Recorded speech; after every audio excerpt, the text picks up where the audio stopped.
Deci, pentru a rămâne în ureche,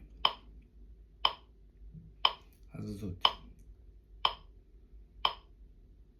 schimbați, auziți, schimbați, spuneți ceva, înregistrați și atunci puneți, că altfel nu aveți cum, ia.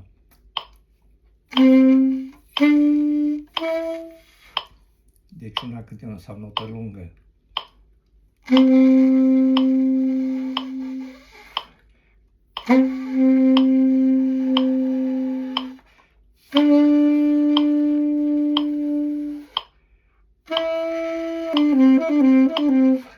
Deci note lungi, rele mulți, zice, nu înțeleg. Dintre cei care eu le mai predau și plătesc, e altceva că stă în față, adică tot online. Înțeleg perfect pentru că stau și le explic foarte mult și îi zice da, corect, dar totuși nu teoria asta și deci recapitularea contează foarte mult, pentru că atunci dacă tu pui mâna pe instrument, nu ești aici, ca cum te sui la o mașină, la volan.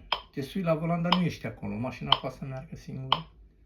Păi dai cheie, merge singură, așa e, nu, și instrumentul. Dacă te sui la volan, te sui și aici, te sui la instrument.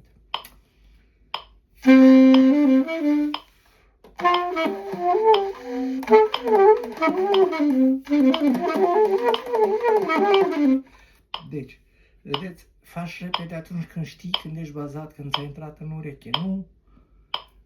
Când nu înțelegi nimic.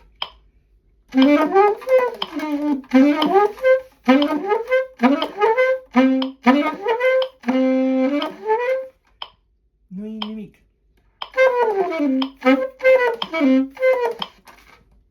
Nu. Deci,